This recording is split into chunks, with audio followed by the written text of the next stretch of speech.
Meus amigos, bem-vindos à nossa Masterclass, a primeira cruzada.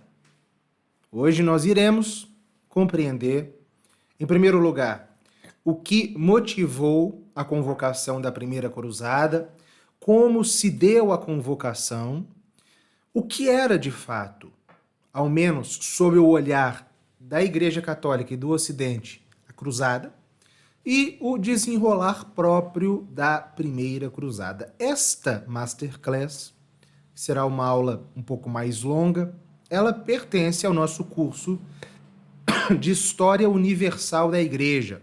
É a aula de número 117 do nosso curso. Se você está chegando aqui pela primeira vez ou não viu as anteriores, não tem problema, vocês conseguirão entender, mas se você quiser ter acesso a todas as demais aulas, né, deste curso, se matricule na Escola de História da Igreja, que é onde está esse curso, né?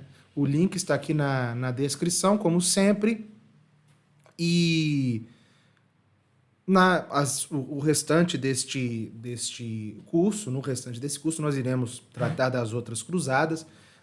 Lá nós temos as aulas que explicam o contexto, né, um pouco mais geral. Nós iremos aqui explicar o contexto também, um pouco mais geral a respeito das cruzadas, mas não tem problema. Se você está aqui pela primeira vez ou não está sempre, fique conosco que você conseguirá compreender este tema tão relevante. Bom,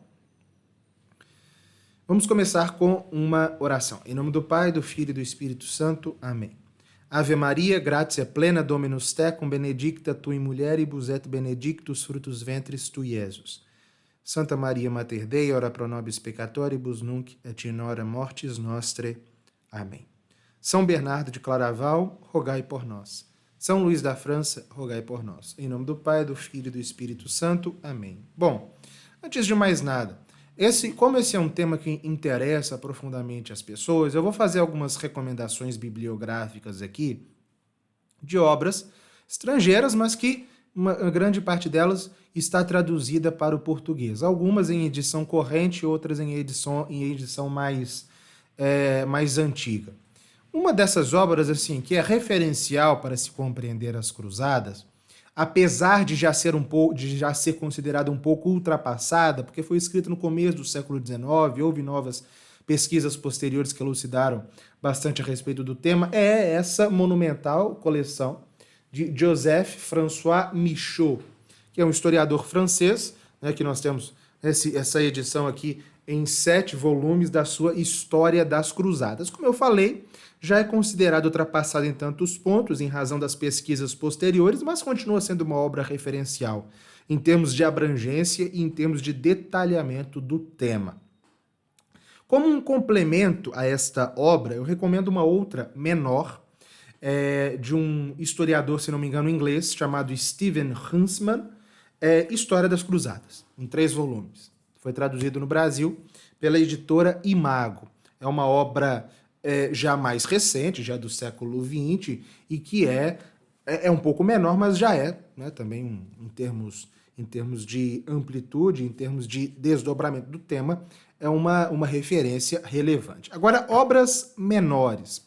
Uma obra que vocês já devem ter visto é de um historiador até vivo, Jonathan Riley Smith, As Cruzadas, uma História. Foi publicada pela editora Eclésia. É um livro mais resumido, assim como Os Batalhões Sagrados, de Rodney Stark, que foi publicado pela Quadrante como A Verdadeira História das Cruzadas. É um livro mais resumido, bastante resumido, para quem quer mesmo ter uma noção bem geral das cruzadas, mas a bibliografia dele é muito vasta.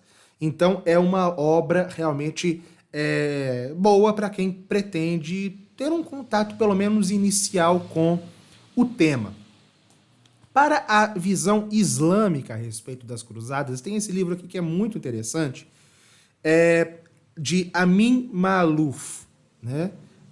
Las Croisades vues per les árabes, né? As cruzadas vistas pelos árabes. Aqui eu tenho o original francês, mas, se não me engano, esse livro já foi traduzido em português. É um livro muito interessante, porque mostra justamente o contraponto dos árabes, a visão dos árabes a respeito das cruzadas, né? Não é uma fonte primária, não é. Na verdade, um levantamento, um estudo historiográfico a partir de fontes árabes. Uma outra obra, essa que eu acho que não está em edição, a edição que eu tenho aqui é de 1936, né? As Cruzadas, de Harold Lamb, também um historiador inglês. É uma obra muito interessante. Ela tem a vantagem de ser, assim, a forma como Lamb escreve é principalmente mais, uma obra mais épica, né? Até mais divertida de se ler, mas é um livro sério, é um bom livro, né? Eu recomendo. E a respeito das ordens de cavalaria relacionadas às cruzadas, eu gostaria de recomendar 3 livros. Les Templiers, né? Os Templários, de Regine Pernod, um livro pequeno, mas muito aprofundado, como era a grande vantagem de Regine Pernod, né? As obras dela não são longas, não são grandes, a maior parte, mas ela tem uma capacidade de síntese, de aprofundamento no tema, que poucos autores têm, e 2 obras de talvez que é um dos maiores, se não o maior especialista em história das ordens de cavalaria cruzadas, que é Alain de Murger. Essa obra aqui é dedicada somente aos Templários, e essa segunda, os Cavaleiros de Cristo, no qual ele trata das demais ordens de cavalaria, além dos Templários, como os Hospitalários, Teutônicos, etc. Isso sem dispensar, naturalmente, as obras que tratam das cruzadas como um dos seus assuntos, como é o caso, por exemplo, de manuais de história da igreja, como Daniel Hopes e Villiers Lada e Llorca, que são bons, a síntese que fazem. Aqui eu não trouxe, mas as obras de René Grousset, né, principalmente a Epopeia das Cruzadas, é um livro muito bom também, e naturalmente, as biografias dos cruzados. Né? Sem dúvida, o cruzado mais biografado é alguém que, inclusive, eu biografei, né, que é São Luís. Então, aqui no meu livro, São Luís, o Rei da Coroa de Espinhos, tem um capítulo inteiro sobre a cruzada dele, e uma introdução aí neste capítulo sobre o que foram as cruzadas. Enfim, muito do que eu vou falar aqui hoje eu retirei, né, das minhas próprias pesquisas. Então, quem quiser adquirir meu livro, São Luís, o Rei da Coroa de Espinhos, que foi essencialmente um rei cruzado, o link está aqui na descrição também. Inclusive agora, como muitas pessoas me pedem sugestão de livros, agora nós temos uma livraria virtual na Amazon, né, lá, na qual nós colocamos sugestões de livros que eu recomendo, né, a serem estudados. Então, alguns desses livros, inclusive, já constarão lá. Então, se você quer ter acesso, ver quais são essas obras, não apenas essas e outras, sobre outros temas, né, clique no link que está aqui na bio também, na descrição também, perdão. Então, vamos começar o nosso estudo propriamente dito. Bom, como eu falava, essa aula aqui, ela faz parte de um curso de História Universal da Igreja. O nosso objetivo aqui é tratar da história da Igreja. Mas a história das cruzadas, ela está tão interligada à narrativa da história da Igreja que não é possível tratar de modo superficial esse tema. Por isso, essa aula sobre a primeira cruzada, tão mais longa do que as demais. Por isso, essa masterclass. E nessa aula nós iremos, em primeiro lugar, entender a origem das cruzadas, certo? Porque muitas pessoas, muitos autores, inclusive, sugerirão, apontarão apenas as causas próximas das cruzadas para entender o que as motivou. No caso, se menciona principalmente os ataques dos turcos ao Império Bizantino, com a decorrente conquista de Jerusalém por parte deles, a profanação do Santo Sepulcro, etc. E as dificuldades colocadas aos peregrinos, certo? Só que é indiscutível, e isso ficou sobretudo claro a partir de um estudo de Cole Erdmann, eu não tenho aqui, acho que vocês encontram o PDF desse livro de 1935 dele, no qual ele fala sobre a origem da ideia de cruzada. E a origem da cruzada, ela não está lá na Batalha de Manzikert em 1071, ou no apelo do imperador bizantino ao Ocidente em 1095. as causas. A ideia de cruzada ela é muito mais antiga, certo? Em primeiro lugar, só para fazer uma pincelada doutrinária em relação a isso, até porque em outras aulas desse curso a gente já falou disso. A ideia de guerra santa, a ideia de guerra, na verdade, aliada ao cristianismo. Vocês podem pensar que, vocês podem concluir muito facilmente que, apesar de a ideia de guerra não ser alheia ao cristianismo, à fé católica, ela não é uma parte integrante da fé católica, né? Ela é um elemento, digamos, extrínseco à religião e, por isso, por ser um elemento que estava além da igreja, a igreja teve, ao longo dos séculos, que tratar desse tema. Não era algo que já fazia parte dela. É algo que está além dela, né? A ideia de guerra. E, a princípio, houve, é verdade, em certos elementos da igreja, principalmente na época romana, uma certa desconfiança em relação ao ofício militar, mas a partir da cristianização do Império Romano, e principalmente a partir de Santo Agostinho, isso vai pouco a pouco se dissipando. Na aula que nós temos sobre Santo Agostinho, em uma das aulas sobre Santo Agostinho, eu falo como Santo Agostinho, de fato, ele mostra, já na esteira de Santo Ambrósio e de outros que o antecederam, que a guerra não é um mal em si mesmo. A guerra, na verdade, apesar de ela não ser, como eu disse, um elemento do cristianismo, ela pode ser justa. No caso, explica Santo Agostinho, principalmente para repelir uma agressão injusta ou para defender a igreja daqueles que ameaçam a sua unidade. Santo Agostinho já falava disso. E ao longo de todos os primeiros séculos da Idade Média, a igreja ela vai, principalmente a partir da conversão dos bárbaros do Ocidente, que eram muito belicosos, com a conversão dos germânicos, ela vai, de fato, né, olhando com olhos mais benignos a profissão militar, né, a ponto até de dar a sua bênção para os soldados, para os estandartes, para as espadas. No século VII havia até uma liturgia para isso, né? A Benedictio in tempore belli, né, na qual se rezava, pedindo a Deus que fossem derrotados os inimigos de Roma e dos francos. Então, a guerra, as autoridades da igreja, o magistério e os pensadores da igreja, eles vão vendo que não existe mesmo uma oposição em si entre a guerra e o evangelho. Existe uma oposição entre o evangelho e a guerra injusta, a guerra de rapinagem, a guerra de destruição desmotivada, enfim. Agora, a guerra em si mesma não é algo ruim, né? A guerra para defender-se de uma agressão injusta não é de jeito nenhum algo ruim. O mesmo, né? A guerra para defender a fé, imagine, quando a gente falou bastante disso, das invasões húngaras, eslavas, nórdicas e islâmicas, a partir do século VII. Vejam, é claro que a igreja não vai dizer que os seus filhos não devem se defender, muito pelo contrário. O Papa João VIII, no século IX, ele vai conclamar a cristandade para defender a Itália dos ataques islâmicos, né? Desde o começo, na Reconquista Ibérica, as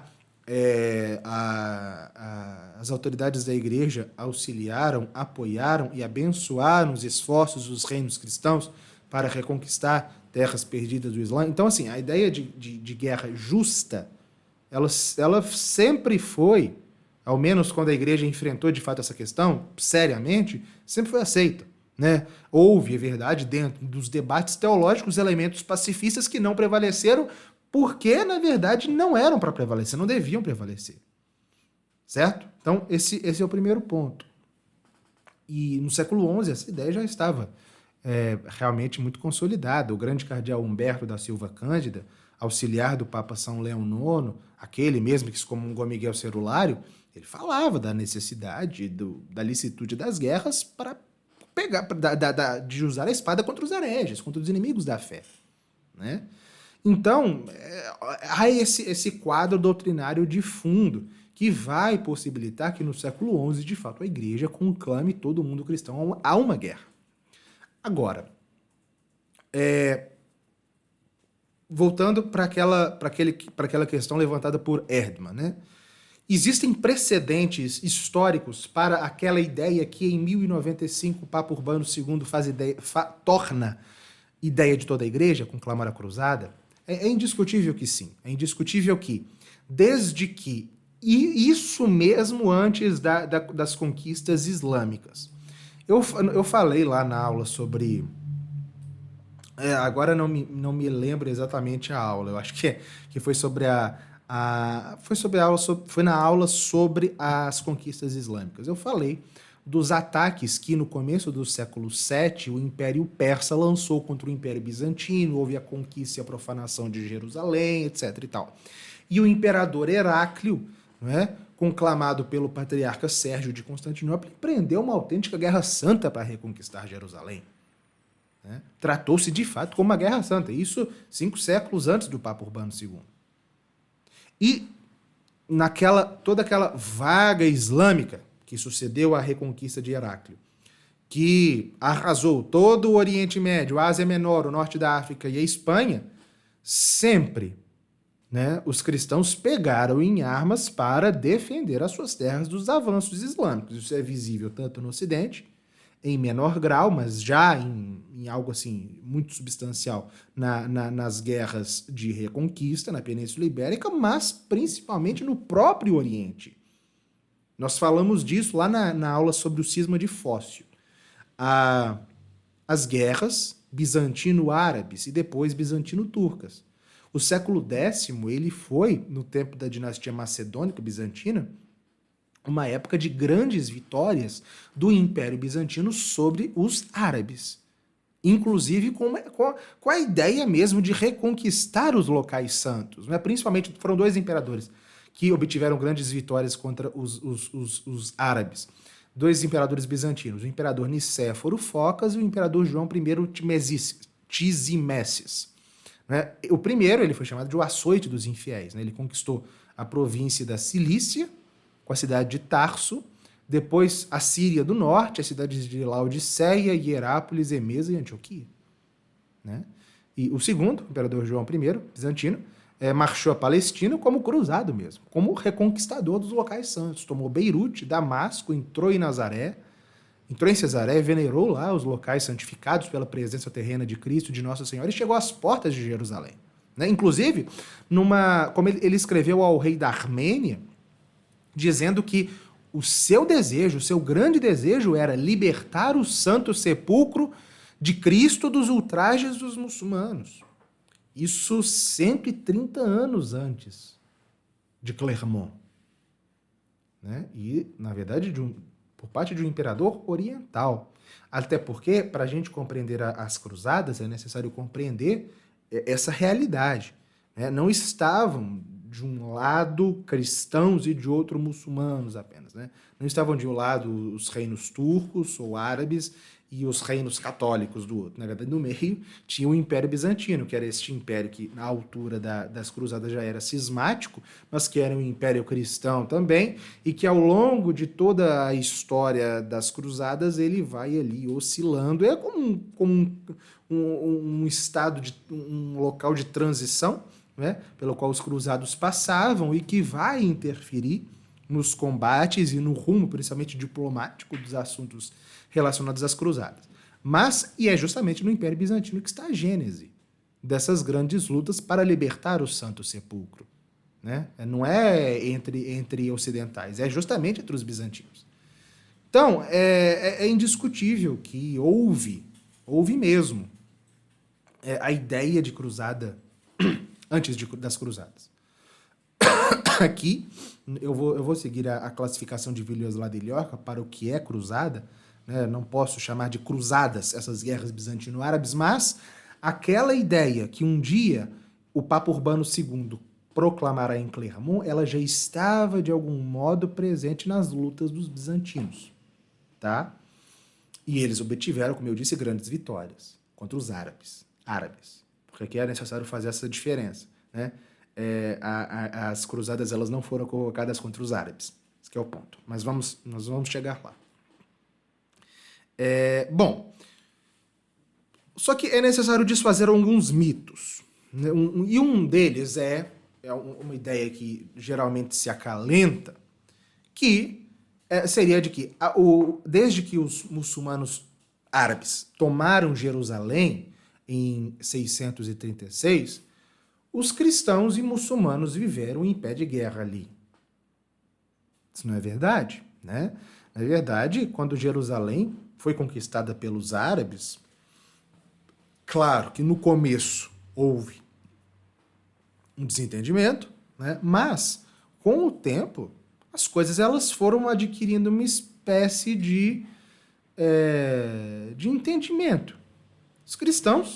Muitos cristãos continuavam vivendo lá sem podendo praticar sua religião, sem grandes problemas. Inclusive no final do século VIII, em uma das aulas sobre o tempo de Carlos Magno, eu falei isso. O imperador Carlos Magno, grande defensor da fé, ele entrou em entendimentos com o sultão de Bagdá, com o califa de Bagdá. Né? Inclusive estabeleceu uma espécie de protetorado franco na Terra Santa, né? Pelo qual ele se tornou de fato, do qual os francos se tornaram protetores, né? Dos cristãos que viviam lá sob domínio muçulmano. Né? Então, igrejas e mosteiros continuavam existindo e sendo construídos, inclusive mosteiros latinos na Terra Santa, e não havia, né, grande problema. Tanto que no século X é o momento em que as peregrinações para a Terra Santa aumentam. Né? Foi no século X que aquele fluxo imenso de peregrinações cresceu, partindo principalmente do Ocidente, do mundo católico. Né? Às vezes, né, as pessoas motivadas pelo desejo de espiar algum crime para mortificar o corpo pelas fadigas da viagem, para venerar os próprios locais santos, né, e, né, sempre atraídos pela fascinação que os nomes, né, de Jerusalém, Tiberíades, Nazaré, Belém, Jordão suscitava. Então, até o século X, apesar destas guerras bizantino-árabes, com caráter até prévio de cruzada, a vida dos cristãos ali não era tão problemática quanto se possa imaginar. Tanto que as peregrinações aumentaram. Agora, no século XI, as coisas elas vão começar a assumir um outro caráter. Não a princípio. Vejam, em 969, se não me engano, houve uma revolução que colocou todo o mundo palestino nas mãos dos Fatimidas do Egito. Uma outra dinastia islâmica, diferente da que antes governava lá, né, que eram os Abássidas. E, a princípio, não houve grande mudança na situação dos cristãos na Terra Santa. Até o começo do século XI. O que aconteceu?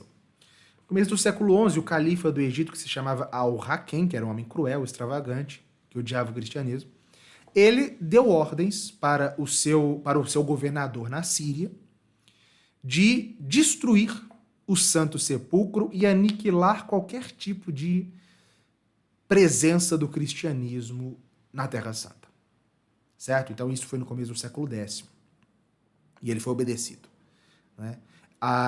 Basílicas e mosteiros foram destruídos e entre 1009 e 1020 os cristãos viveram na Terra Santa, cristãos e judeus inclusive, viveram na Terra Santa sob estado de perseguição. Muitos fugiram, outros apostataram, e os que ficaram tinham que se submeter a viver com marcas assim, infamantes, né? Enfim.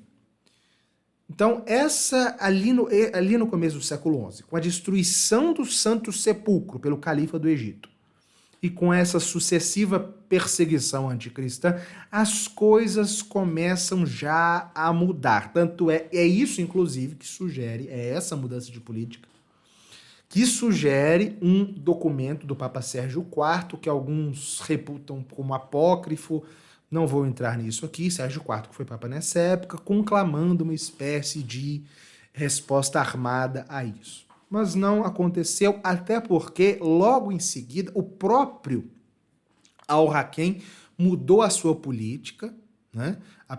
Ele parou com a perseguição, revogou esses decretos e no ano de 1027 o seu sucessor, seu filho, Al-Zahir, mandou reconstruir o Santo Sepulcro para os cristãos. Em troca, né, de que em Constantinopla fosse reconstruída uma antiga mesquita que havia sido destruída. Então, no começo do século XI houve isso. uma mudança de postura por parte dos árabes, perseguição, destruição do Santo Sepulcro, que foi revertida já em 1027. Né? Então não houve uma reação. Tanto não houve uma reação armada, que os peregrinos que já eram bastante frequentes no século X, em meados do século XI, a quantidade de peregrinações vindas do Ocidente católico, não do mundo bizantino, do Ocidente, se torna impressionante, né? Por exemplo, uma coisa que facilitou muitíssimo, a conversão da Hungria ao catolicismo. Né? A Hungria foi convertida por volta do ano 1000, no tempo do rei Santo Estevão, e a Hungria era, ali em terra, o lugar de passagem entre o mundo católico e o Oriente. Então, a conversão da Hungria ao catolicismo possibilitou o aumento das peregrinações, e, apesar de, é verdade, a partir de 1054, os bizantinos colocarem cada vez mais oposição, até mais do que os próprios árabes, eram os bizantinos cismáticos, desde 1054, a colocarem barreiras aos católicos. Mas, enfim, as peregrinações aumentaram. Tem um cronista da época, importante cronista, Raul Glauber. Ele diz assim: por aquele tempo, começaram a afluir de todo o mundo multidões inumeráveis ao sepulcro do Salvador, como ninguém até então esperava. Primeiramente eram peregrinos da plebe, logo da classe média, mais tarde os reis mais altos e os condes e bispos. Finalmente, coisa em comum, mulheres, nobres e pobres. Muitos preferiam morrer antes de retornar às suas terras. Então, as peregrinações elas ficam realmente imensas, tanto que as cifras de algumas delas impressionam. Entre 1026 e 1027, o abade Ricardo de Saint-Vanne ele partiu com 700 peregrinos. Em 1035, o duque Roberto I da Normandia, um dos senhores mais importantes da França, partiu com uma multidão de súditos, e em 1064 saiu a maior peregrinação. Ela partiu da Alemanha e de outros países vizinhos, uma peregrinação que contava com 7.000 pessoas, a cabeça das quais estavam alguns dos mais importantes prelados alemães, o bispo de Bamberg, o arcebispo de Mogúncia e os bispos de Ratisbona e Utrecht. Então, o quadro que nós vemos em meados do século XI do ponto de vista cristão, do ponto de vista do Ocidente, uma fascinação cada vez maior pelos lugares santos, multidões cada vez maiores de gente, desde a realeza até a plebe, querendo visitar os locais marcados pela presença terrena de Cristo, e, por enquanto, uma certa liberdade dada pelos árabes a essa gente que queria peregrinar a Jerusalém. Mas e quando os governantes muçulmanos não mais quisessem dar acesso à Terra Santa aos peregrinos cristãos?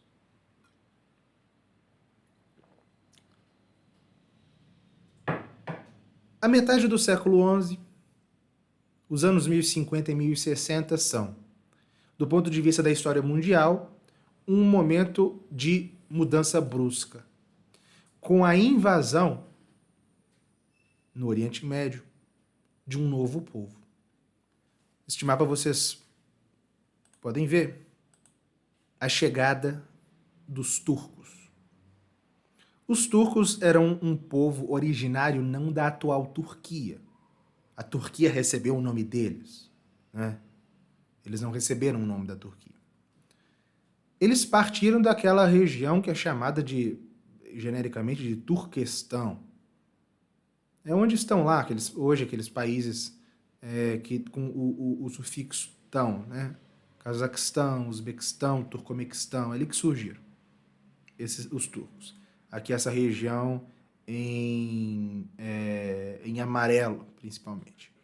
E eles se precipitaram, eles se converteram, né, ao Islã e se precipitaram contra o Oriente Médio, obtendo importantes vitórias, né, contra os próprios árabes, conquistaram os próprios árabes e se lançaram contra a Ásia Menor, domínio do Império Bizantino, né? Em 1064, eles conquistaram a cidade de Cesareia, um saque, na verdade não foi bem uma conquista, foi um saque. Ali, né, eles saquearam a tumba e a igreja de São Basílio, o grande São Basílio Magno, bispo de Cesareia, lá no século IV. E os bizantinos, né, sediados aqui em Constantinopla, se retiraram, né, para recobrar forças e atacar os turcos com potência redobrada. E organizaram, inclusive, o imperador romano IV Diógenes organizou um exército de 100 mil homens para lutar contra os turcos, mas eles foram aniquilados, os bizantinos foram aniquilados aqui na Batalha de Manziquerta em 1071, onde o próprio imperador bizantino caiu prisioneiro. E daqui, os turcos lançaram-se contra a Terra Santa, que estava sob o poder dos árabes, muçulmanos como eles, mas poder dos árabes, né? Expulsaram os fatimidas do Egito, que dominavam a Terra Santa, né? E conquistaram Jerusalém em 1078. Governando todo esse vasto território que se estendia, né, desde o Turquestão até a Terra Santa. E não pararam, né? Eles não apenas tornaram difíceis e perigosas, né, as peregrinações aos cristãos, mas também saquearam e conquistaram algumas das igrejas mais célebres da antiguidade, né? Por exemplo, um após outra foram sucumbindo à invasão muçulmana. Em 1081 caiu Niceia, em 1084 caiu Antioquia, em 1092 caiu Esmirna e a própria Constantinopla, que era a porta do mundo cristão, caía o risco de também sucumbir. Este é o quadro. Aqui nós chegamos na década de 1070. O Império Bizantino estava à beira do colapso pelo avanço dos turcos. Bom, os bizantinos ficaram desesperados. E em 1073, 2 anos após a terrível derrota em Manziquerta, o imperador bizantino Miguel VII escreveu ao Papa São Gregório VII. Papa que nós já conhecemos também, né? Implorando a São Gregório VII o seu auxílio e prometendo submeter a Igreja Bizantina ao primado romano, lembrando que a Igreja Bizantina já estava em cisma em relação à Igreja Romana há 20 anos. O Papa São Gregório VII adorou a ideia.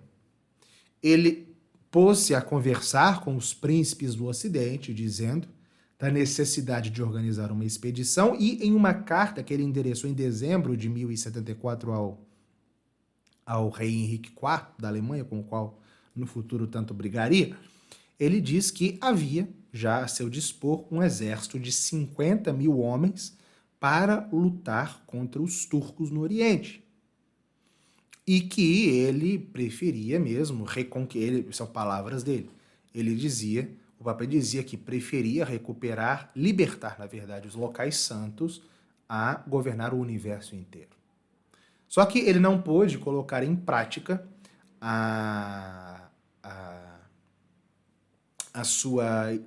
o seu desejo em razão da Guerra das Investiduras que tomou os últimos 10 anos, os últimos 10 anos de vida dele. Na verdade, não caberia a Gregório VII, mas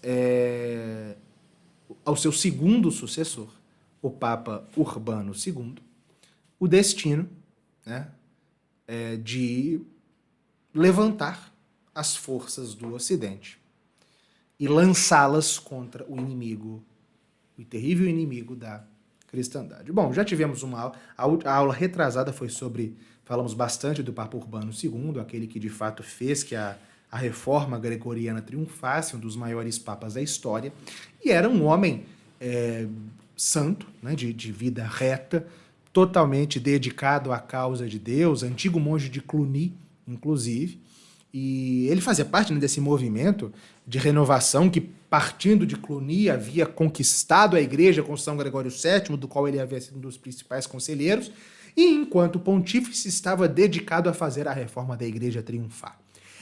Nós falamos bastante dos concílios que ele reuniu, das viagens que ele fez, e é no contexto destes concílios e dessas viagens que ele vai tomar aquela célebre decisão. Como tudo aconteceu? Vamos entender agora como tudo aconteceu. Estava o Papa Urbano II na cidade de Placência, na Itália, onde ele reuniu ali um dos seus concílios pela reforma da igreja, quando chegou uma embaixada. Uma embaixada do imperador Aleixo I, imperador bizantino, que escrevia ao Papa e aos senhores do Ocidente uma carta implorando, suplicando, em nome da unidade cristã, em nome da fraternidade cristã, suplicando ao Papa e a todos os fiéis cristãos do Ocidente socorro para a defesa da igreja contra os turcos. Então, vejam, o Papa Urbano II, que era um homem bem inteirado do que se passava, e ele sabia, ele ouvia constantemente os relatos do que os turcos estavam fazendo com os cristãos no Oriente, os peregrinos que eram trucidados, que eram espoliados pelos turcos, né? Da profanação do Santo Sepulcro pelos turcos quando eles tomaram Jerusalém, sabia das constantes derrotas do Império Bizantino ante os turcos e pensou, né? Jonathan Riley Smith que fala isso, né? Ele, para Urbano II, se tornou uma obrigação fazer alguma coisa. E é claro, ele lembrava do plano do seu grande antecessor, São Gregório VII, do qual um dia fora conselheiro, que um dia pensara em empreender esta guerra de defesa dos cristãos do Oriente, de libertação do Santo Sepulcro, e começou a pensar. O Papa começou a pensar. Ele creu que era obrigação dele fazer algo, e ele estava na Itália, ele estava em viagem pelo norte da França, e nessa viagem ele se pôs a amadurecer a ideia. E houve dois personagens que influenciaram principalmente o Papa e com o qual ele se aconselhou. Dois homens que já haviam peregrinado à Terra Santa, que conheciam as condições do Oriente e que o aconselharam. O bispo de Puy, Adhemar de Monteux, e o conde de Toulouse, no sul da França, Raimundo de Saint-Gilles.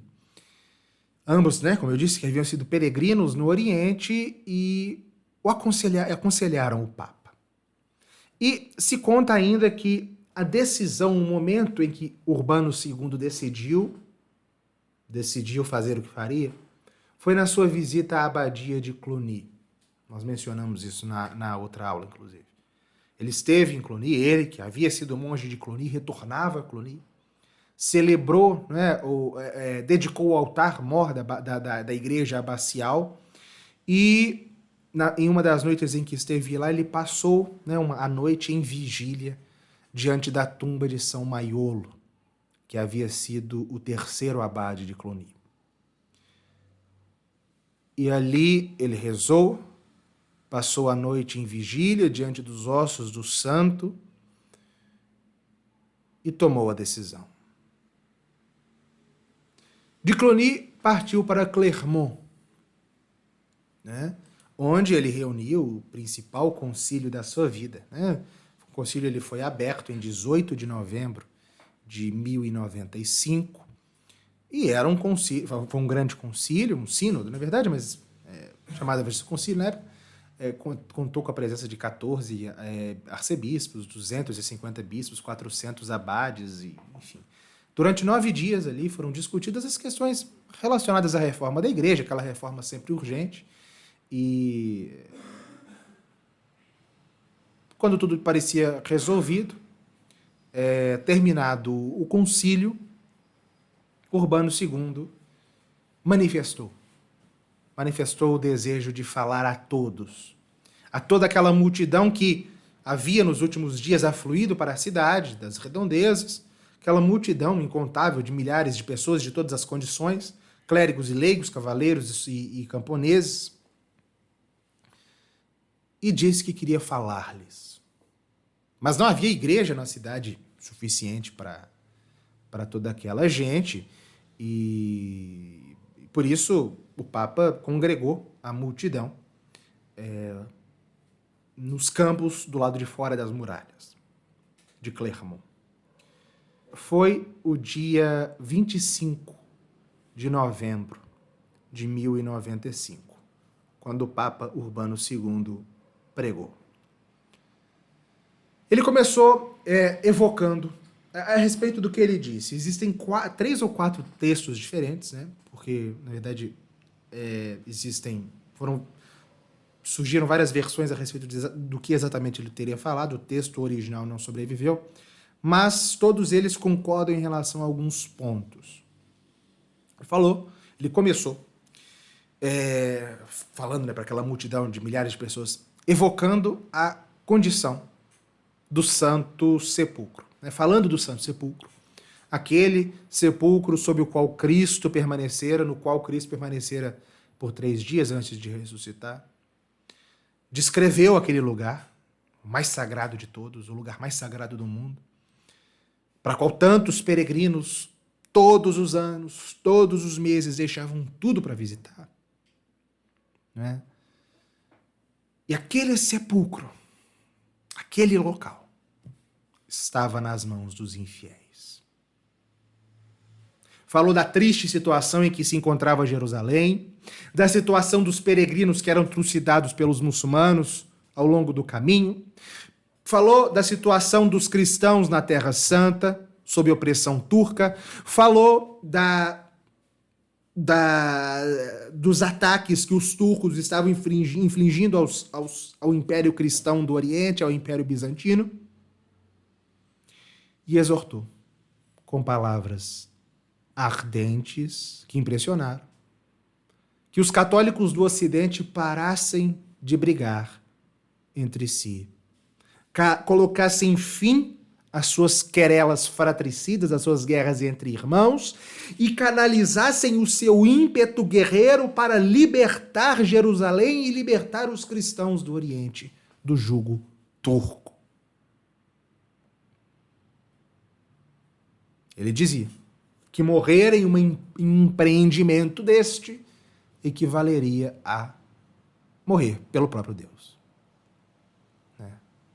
Nobre raça dos francos, nação eleita de Deus, homens eleitos e abençoados, uni as vossas forças, tomai o caminho do santo sepulcro, certos da glória imperecível que vos espera no reino de Deus. Que cada um renuncie a si mesmo e tome a cruz. O entusiasmo foi indescritível. O entusiasmo se apoderou de todos. E como que num ímpeto, inspirado pelo Espírito Santo, todos começaram a gritar: Deus vult, Deus o quer, Deus o quer, Deus quer. Esse grito ressoou de boca a boca, né? Foram inumeráveis os que naquele momento fizeram o voto de partir para a Palestina, e quando Urbano II ouviu a multidão aclamando Deus vult, ele disse: essas palavras tão unânimes como inspiradas por Deus serão vosso grito de guerra e vosso sinal na batalha. E, assim, por diversas testemunhas a gente pode reconstituir a cena, aquela multidão inflamada, né, que imediatamente começou a cortar os tecidos, cortar pedaços de panos vermelhos para estampar no ombro em forma de cruz. Tanto que em questão de 2 dias não havia mais pano vermelho em Clermont. E alguns dos que faziam o voto ali de partir para a Terra Santa tatuaram a cruz ou até mesmo marcaram-se em ferro em brasa com o símbolo da cruz. O entusiasmo foi impressionante, né? Michelet escreve: viram-se homens desinteressarem-se subitamente de tudo quanto amavam até então. Os barões abandonaram seus castelos, os artífices os seus ofícios e os camponeses os seus campos para consagrarem as suas penas e a sua vida a preservar de profanações sacrílegas aqueles 10 pés quadrados de terra que haviam acolhido durante algumas horas os despojos terrenos de seu Deus. E o movimento partiu de Clermont, mas o apelo se alastrou por toda a parte. Todas as províncias da França se levantaram. O próprio Urbano II, depois do concílio de Clermont, viajou por toda a França central, meridional e oriental, percorreu cerca de 3.200 quilômetros pregando a cruzada, visitando locais, aldeias perdidas ali, que nunca haviam assistido a passagem de um personagem importante, mas eis que estava ali agora o Papa de tiara com uma procissão, com uma escolta, uma comitiva que atravessava, que se estendia por quilômetros e que os exortava ali a tomarem a cruz por Cristo e em defesa dos locais santos e dos cristãos do Oriente. Né? E, pouco a pouco, o Flandres, a Itália, a Inglaterra, a Alemanha, os países escandinavos estavam todos inflamados, possuídos pelo contágio da cruzada. Né? E a todos que partiam, a igreja concedia uma bênção especial, a remissão das penas do purgatório, prevista naturalmente a confissão sacramental, a suspensão ou mesmo o perdão das dívidas e a proteção às famílias e aos seus bens enquanto durasse a sua ausência. Inclusive, todo aquele que se apoderasse de um bem de um cruzado enquanto ele estivesse em cruzada era excomungado. Né? E o apelo do Papa foi tão bem recebido que foi necessário colocar limites, por exemplo, aos monges e aos clérigos que quisessem se alistar, era exigida a autorização do seu bispo, do seu abade. Mesmo os leigos que quisessem se alistar tinham que ter a autorização do seu pároco. Os jovens recentemente casados precisavam da autorização da sua esposa. Né? Então foram colocados limites justamente para que as coisas fossem bem organizadas. Né? Mas todos aqueles que se incorporassem ao exército fariam um voto, fariam um juramento de partir para Jerusalém e não retroceder enquanto não lá chegassem, sob pena de excomunhão. Certo? E a partida, a conclamação foi feita em novembro de 1095, a partida foi definida para a festa da Assunção, 15 de agosto do ano seguinte, de 1096. O próprio Urbano II queria partir, mas não podia, então designou aquele que havia o aconselhado a fazer a conclamação, o bispo Ademar de Puy, a ser seu representante, né, a ser seu vigário durante a cruzada. Bom, vocês verão em muitos lugares aí se apontarem causas terrenas para a convocação da primeira cruzada. Agora, quais eram de fato as causas que levaram o Papa Urbano II a fazer essa conclamação? Quando a gente conhece, a questão é que as pessoas elas não conhecem essas grandes personalidades, então dizem besteiras, né? Quando se conhece esse homem, o Papa Urbano II, se vê que para ele tudo isso era algo bem diferente de qualquer negócio da Terra.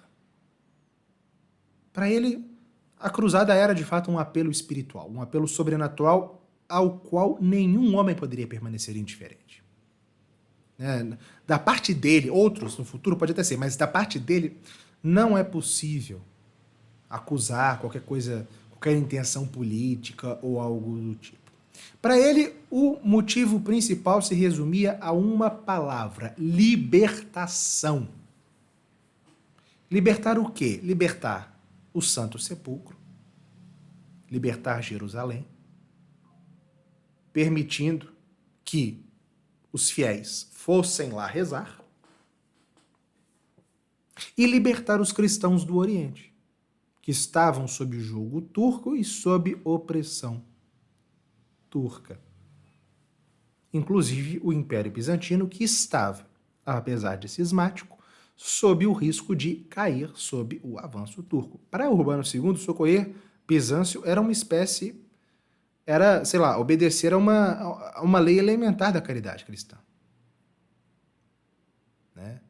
E também, né, evitar um perigo que ameaçava a cristandade inteira, além de, na cabeça dele, provavelmente, colaborar para a restauração da unidade entre católicos e cismáticos. Terminar com o cisma, essa é uma preocupação grande dele.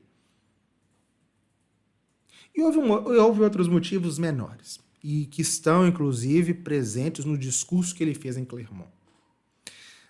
Você se lembra, eu mencionei isso, a igreja ela lutava já há muito tempo para diminuir a violência na Europa Ocidental. Ela obteve grandes méritos nisso, com a trégua de Deus e com a paz de Deus, só que a igreja, na sua sabedoria, ela tinha plena consciência de que era impossível transformar em cordeiros aquelas feras que estavam no seu rebanho. Então, como não era possível fazer com que os cristãos não combatessem, era necessário canalizar este ímpeto guerreiro para um fim justo, para uma obra santa e para uma obra grandiosa. E assim limitar o emprego da força na cristandade. Tanto é que ele proclamou uma trégua absoluta, proibiu guerras na cristandade enquanto a cruzada se desenrolasse. Então essas são as causas que levaram o Papa a fazer a conclamação. Agora, ao longo do tempo, haverá gente que tomará a cruz, que se cruzará com intenções um pouco mais mundanas, é óbvio. Além das intenções religiosas, que foram o que moveram os movimentos, a cruzada em si, houve sim causas mais terrenas. O próprio Urbano II fez alusão a uma: o superpovoamento de um país como a França, que fazia a necessidade de levar muita gente para outro lugar. Houve razões bastante materiais no curso das cruzadas, por exemplo. A participação das cidades mercantis italianas nas cruzadas muitas vezes estiveram envolvidas com questões materiais econômicas. Havia, é verdade, também jovens barões, filhos segundos que não tinham terras na Europa, que pensaram em ir para a Terra Santa e adquirir, um feudo para eles lá. Isso tudo esteve presente. Agora, a grande injustiça seria imaginar que foi isso que moveu a cruzada. O que objetivamente não é a verdade. Né? Como diz Peggy, né, muitas vezes, se por um lado, né, a política se misturou com a mística, né, é preciso não esquecer, que são palavras de Daniel Hopes, que a cruzada foi um evento místico. A manifestação de um impulso espiritual que jorrou do mais nobre fundo das almas. A expressão heróica de uma fé que só encontrava satisfação no sacrifício, uma resposta ao apelo de Deus. Assim, em 1095, ao apelo de um grande papa, a cristandade inteira pôs-se em caminho. Abriu-se uma admirável página da sua história, que iria até o final do século XIII. No pano de fundo de todos os acontecimentos da época, ou seja, de toda a história da cristandade, a grande sombra da cruzada iria perfilar-se dali para frente. Tradicionalmente, a aventura divide-se em 8 episódios, mas, na verdade, não houve um único ano em que não partissem da Europa grupos mais ou menos numerosos de cruzados. Às vezes sem armas, alistados não por capitães, mas por monges, entre os quais o apelo da Terra Santa repercutia tão intensamente que partiam sem demora e sem a devida prudência. As cruzadas? Não, antes a cruzada, impulso único de fervor, ininterrupto durante 2 séculos, que levou o melhor do Ocidente a ajoelhar-se diante do Santo Sepulcro. Bom, agora, o que deve se entender por cruzada? Né? Daniel Hobbes ele fala, né, de não se deve falar de cruzadas, mas de cruzada. Bom, antes de nós continuarmos, gostaria de fazer aqui um convite. Esta aula, como eu falei, ela faz parte de um curso mais longo, um curso de História da Igreja e, principalmente no ponto em que nós chegamos, um curso de História, de fato, do Ocidente, à luz da História da Igreja, e que que faz parte da nossa Escola de História da Igreja. Então, se você quer se aprofundar nesse tema, se você quer conhecer essa história que eu sempre digo, que é sua também, né? De modo aprofundado mesmo, paulatino e sempre considerando, né, sempre não procurando fazer afirmações e generalizações, tratando as coisas com o seu devido cuidado, como estamos procurando fazer aqui nessa aula. Se matricule na Escola de História da Igreja, tenho certeza que você não vai se decepcionar. Eu tenho certeza, inclusive, que tem muitos alunos nossos aqui. Peço que vocês falem aí no chat o que vocês estão achando da escola, se vocês gostam, para incentivar mais pessoas a entrarem nesse projeto que, né, para nós é, antes de tudo, um apostolado, um empreendimento dedicado a, de fato, levar a história da igreja para cada vez mais pessoas, certo? Bom, então, voltando. O que é cruzada, né? Porque muitas vezes essa expressão ela é utilizada de modo genérico, para se referir a qualquer tipo de combate pela fé, seja lá o que for. E eu gosto da definição que Villoslada e Llorca dão, uma definição mais restritiva para a ideia de cruzada. Eles falam o seguinte: cruzada deve se reservar, a palavra cruzada, o nome cruzada, deve reservar-se exclusivamente àquelas guerras santas pregadas e, de certo modo, dirigidas pelo Papa enquanto cabeça e chefe de toda a cristandade. Né? Elas tinham, as cruzadas, consequentemente, um caráter supranacional e universal. E por isso participavam delas soldados de diversas nações cristãs. O Papa convida os fiéis a participar nelas, concedendo indulgência plenária aos que se alistassem sob o estandarte da cruz, estandarte que o próprio Romano Pontífice entrega a um legado ou representante seu para que o leve em combate. Era o chamado Vexillum Crucis, ou Vexillum Sancti Petri. Né? Então, se trata de fato de movimentos organizados pelo Papa, guiados pelo Papa ou dirigidos a toda a cristandade, né? Do qual tomavam parte todas as nações cristãs para combater o inimigo da fé. Isso foram as cruzadas. Né? Agora, nós falávamos agora mesmo das razões que levaram a igreja ali naquele momento, no final do século XI, a convocar a primeira cruzada. Vejam, e eu sempre falo isso, eu falo bastante disso no meu livro, São Luís, o Rei da Coroa de Espinhos. Além das razões históricas concretas que levaram a convocação da primeira cruzada, ou de cada uma das cruzadas individualmente, não é possível negligenciar algo que esteve por detrás de tudo. Que é o seguinte: as cruzadas elas não podem ser compreendidas simplesmente como movimentos militares movidos por circunstâncias históricas concretas. Elas foram mais. A partir principalmente da primeira cruzada, que é a respeito da qual nós estamos falando, foi formado um ideal mesmo. E eu tenho a plena convicção de que o ideal que se formou a partir da primeira cruzada, a própria ideia de cruzada, aquilo que movia de fato os cruzados, aquelas 10 gerações de cristãos, de todas as condições e de todas as nações, o tempo todo, em todo lugar, houve esse ideal que esteve ali no substrato de tudo e que levou a realização dessas peregrinações. É porque na Idade Média não existia a expressão cruzada, né? Se falava em cruzar-se, tomar a cruz, na verdade, e se falava em peregrinar para além-mar. Né? Isso, na verdade, era o termo utilizado. Vocês não verão nas crônicas antigas, por exemplo, Joinville, Guilherme de Tiro, o Odridale, nenhum deles falando em cruzada. Se fala, na verdade, em peregrinação.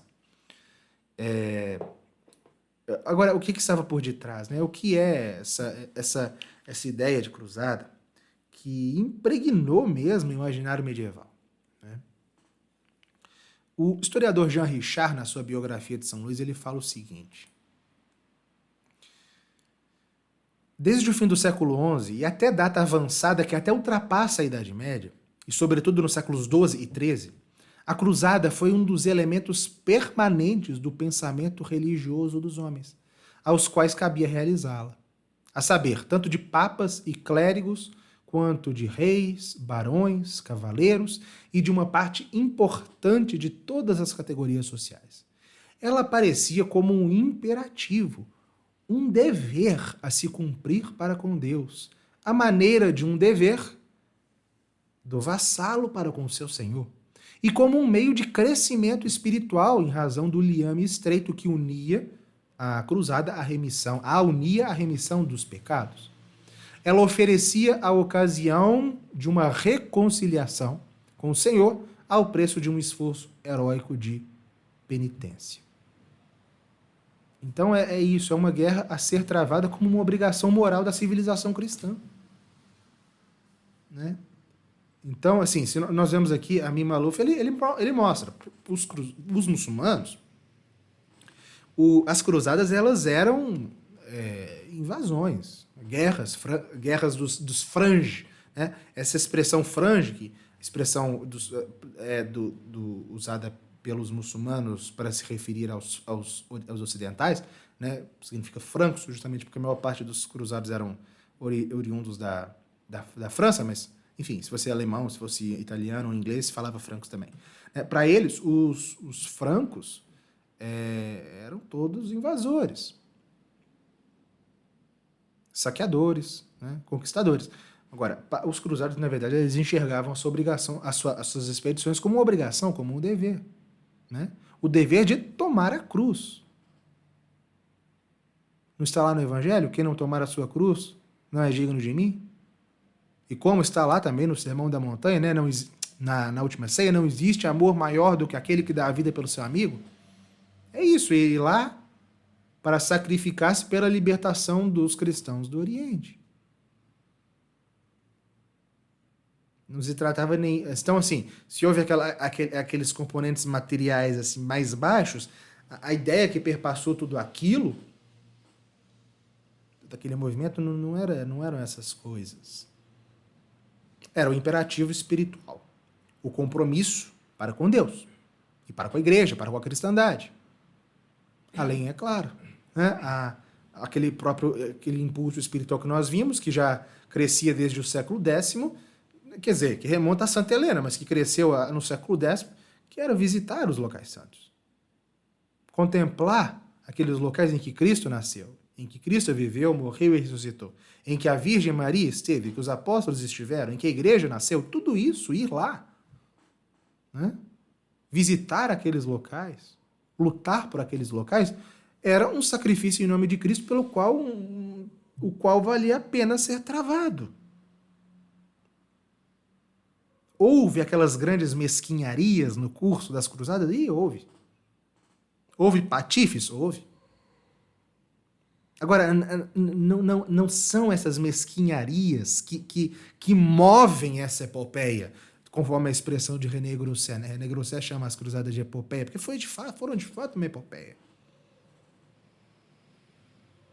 Então, se há aquele componente humano, Daniel Hopes ele até comenta, não se movimenta massas humanas sem mexer com o que há de pior nelas.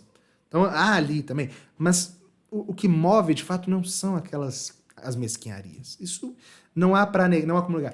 Eu gosto sempre, né, de lembrar de um episódio de quando São Luís caiu prisioneiro do sultão, na Sétima Cruzada, e vou até ler aqui. O sultão, ele fala uma coisa muito interessante para ele, fez uma pergunta muito interessante para São Luís,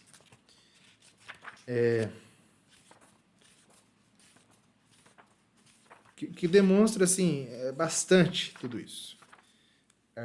Isso foi registrado pelos cronistas islâmicos, né? É um diálogo que se teria dado em 1250, entre São Luís e os representantes do sultão do Egito. Um deles teria dito a São Luís o seguinte: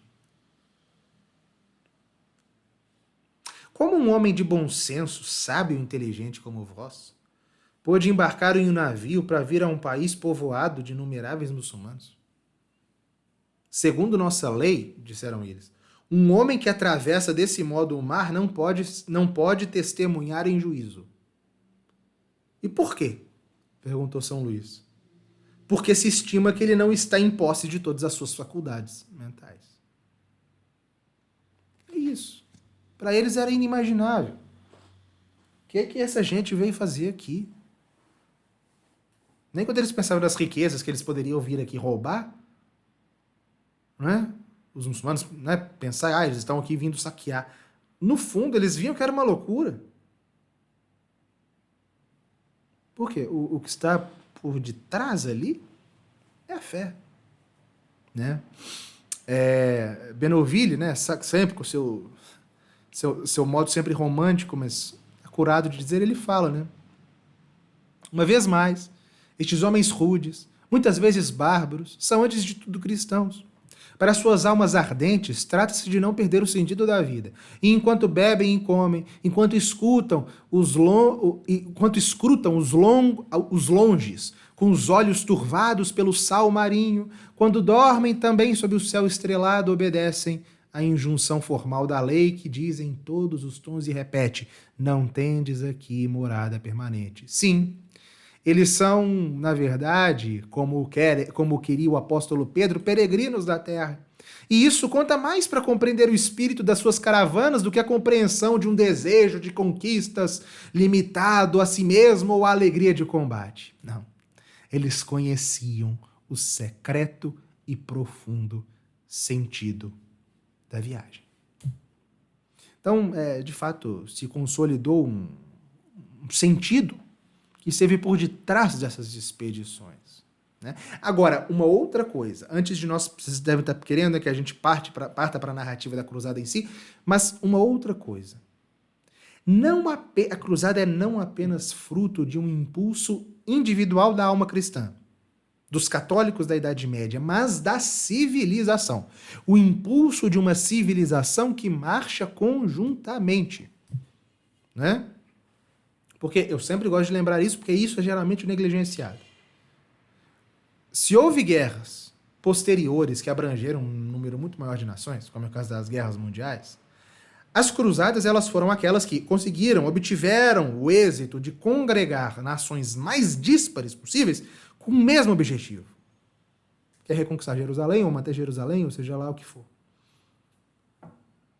Né? Vejam, não através de interesses variados que se aglutinavam, não, mas através de um interesse. Né? A ideia era de que os exércitos da cristandade, os exércitos da cruzada, eram a cristandade inteira em marcha. Era a própria cristandade agindo, lutando, combatendo, vencendo ou perdendo. Tanto que Jorge Guyot, ele fala, né, que existe um mesmo impulso espiritual na catedral e na cruzada. O combate pela fé e a construção pela fé, de modo intergeracional, as várias camadas sociais e todas as nações, né, todos os cristãos, ao longo do tempo, do espaço e da cadeia social, todos eles trabalhando para um mesmo objetivo, construindo e combatendo. Né? Guyot, ele fala isso, a cruzada ela é uma contraposição, uma outra faceta guerreira da catedral e vice-versa. Daniel Hopes diz a mesma coisa quando chama a Igreja da Cristandade, no terceiro tomo da sua História da Igreja, de a Igreja das Catedrais e das Cruzadas, porque são dois impulsos espirituais, civilizacionais de toda a cristandade para fazer algo por Deus, construir ou combater. Né? Tanto que nós vemos que nas crônicas, o exército de São Luís lá na cruzada, na sétima cruzada no Egito, é chamado várias vezes pelo cronista de o exército da cristandade. E ali tinha apenas franceses, ingleses, uns escoceses, italianos, mas não estava a cristandade inteira ali, mas era a cristandade agindo ali. Então, o ideal de cristandade ele foi um ideal universalista, católicos, né? E isso a gente considera quando vê a pluralidade de nações cristãs de que tomaram parte de cada uma das expedições. Toda a cristandade tomou parte. Algumas foram mais universais, muito mais do que outras, mas todas elas congregaram povos dos mais díspares. Participaram das cruzadas franceses de todas as regiões, que eram muito variadas, né? Não existia uma França compacta, como nós imaginamos hoje. A França era um mundo. Alemães de todas as regiões, poloneses, húngaros, ingleses, escoceses, irlandeses, escandinavos, portugueses, castelhanos, aragoneses, navarros, povos de toda a Península Italiana, todos eles participando de uma mesma guerra, com um único objetivo. E esse, inclusive, na minha opinião, um dos maiores méritos da cruzada, né? O de ter impelido a civilização cristã a tomar consciência de si mesma e a canalizar, a despeito das divisões internas, dos antagonismos internos, todas as suas forças para um ideal comum a tantas gerações, né? De recuperar os lugares santos ou mantê-los, né? Quando eles fossem recuperados. E o que está por detrás de tudo isso? O valor cristão de sacrifício, de abnegação em nome dos interesses superiores da fé, da igreja e da cristandade. É isso que esteve por detrás, na base das cruzadas. Os excessos, os erros, as mesquinharias, as patifarias, as infâmias de que toda a narrativa está repleta é, na verdade, fruto da condição humana que esteve ali envolvida. Certo? Então, este é o pano de fundo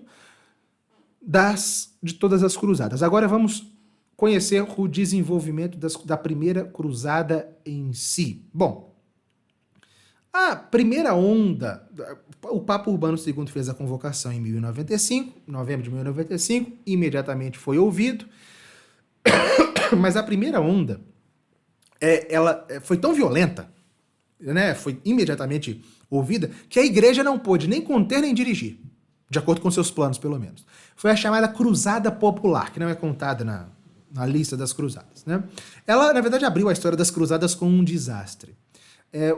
Ela teve um missionário, que era um místico, chamado Pedro Eremita, né? Que fez eco ao apelo de Clermont, organizou, atendeu ao chamado do Papa, mas não se fiou às orientações dele, organizou uma multidão de alemães, franceses, de gente humilde mesmo, mas de todas as condições, de todas as idades, para partir até de modo desarmado contra os turcos. Né? Foi uma coisa terrível. Né? Eles atravessaram a Europa, desembarcaram em Constantinopla, os bizantinos os fizeram passar e eles foram trucidados na Ásia Menor na primeira vez que viram os muçulmanos. Começou assim. Mas isso não foi, né, a cruzada que o Papa havia convocado. Porque, enquanto essa cruzada popular desorganizada louca partia, os nobres se organizavam. E não eram quaisquer nobres. Né? Eram os grandes senhores feudais do Ocidente. Eram os grandes cavaleiros. Homens até não eram jovens, inexperientes ou aventureiros. Eram veteranos de guerra, homens maduros na casa dos 40, 50 anos. A respeito da cifra, né, do contingente que o Papa Urbano II conseguiu formar, os números variam muito. Alguns oscilam entre 30 mil homens até 100 mil homens. O mais provável é que seja uma cifra entre 50 e 60 mil os soldados que partiram do Ocidente organizados na Primeira Cruzada. A operação ela foi montada por chefes de guerra mesmo, não eram quaisquer nobres. Eram os homens mais poderosos do Ocidente, os nobres mais poderosos do Ocidente, veteranos de guerra e que organizaram bem a sua expedição. Né? Claro que eles eram chefes, havia povo, né? A maior parte era gente do povo e cavaleiros, mas os líderes eram eles. E o plano era o seguinte: a cruzada ela partiria, seriam 4 exércitos que partiriam de 4 pontos diferentes da Europa e o local de concentração seria Constantinopla. E de Constantinopla, quando todos estivessem reunidos, eles adentrariam as terras do Islã. Bom, agora, quem eram esses chefes? Bom, os contingentes da Primeira Cruzada eram, sobretudo, franceses, alemães e italianos, certo? Organizados, como eu falei, a princípio, em 4 exércitos. O exército do norte, com os franceses do norte, lorenos e alemães, eram chefiados por Godofredo de Bouillon, duque da Baixa Lorena. Era um homem impressionante, tanto pelas suas qualidades físicas quanto morais. Era alto, de olhar altivo, dotado de uma força, de uma coragem assim sobre-humanas. E, ao mesmo tempo, um homem modesto, generoso, humilde e muito piedoso. Alguns até o consideravam santo. Era ele o líder do exército que partiria do norte, ele e o seu irmão, Balduíno de Bolonha, seu irmão mais novo.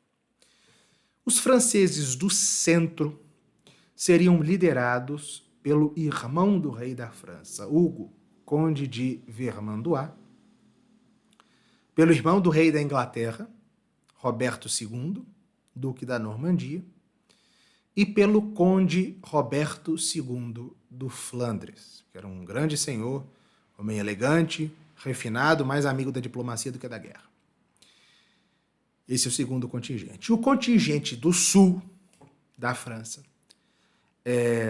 que era composto pelos provençais, pelo povo do Languedoc, de Toulouse, eram liderados pelo ancião veterano Raimundo de Saint-Gilles, conde de Toulouse, um homem que já havia visitado a Terra Santa como peregrino e era um homem de fé profunda e que havia feito o voto de ir e não mais voltar.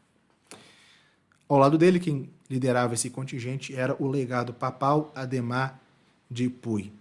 E o contingente italiano era um contingente, na verdade, do sul da Itália, dos normandos do sul da Itália, liderados por Boemundo de Taranto, que era um fogoso guerreiro, filho do duque da Sicília, e pelo nobre Tancredo de Hauteville.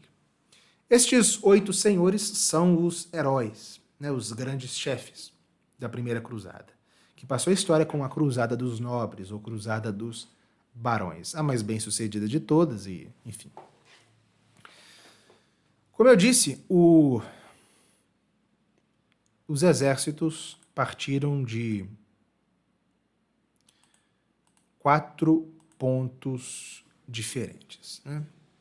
O primeiro exército, ele partiu, aqui, olha, em verde, o exército de Godofredo de Bouillon, ele partiu em 15 de agosto de 1096.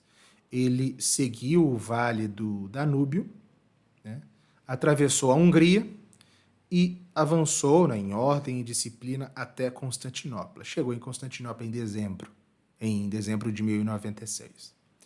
O segundo exército, liderado por Hugo de Vermandois e por Roberto da Normandia, partiu aqui do centro da França, receberam em Roma do Papa os estandartes de São Pedro, pegaram um navio em Bari, atravessaram os Balcãs e chegaram em Constantinopla pouco antes do primeiro contingente. O terceiro exército, aqui em laranja, partindo do sul da França, liderado por Raimundo de Toulouse, com o legado pontifício, partiu em outubro de 1096, atravessou o norte da Itália, a Croácia e chegou em Constantinopla logo depois. E os normandos, aqui em azul, partindo do sul da Itália, partiram um pouco mais tarde e chegaram em Constantinopla em meados de 1097. Então, no começo de 1097, todos os exércitos estavam congregados aqui em Constantinopla, que era naturalmente a última terra cristã antes das terras do Islã.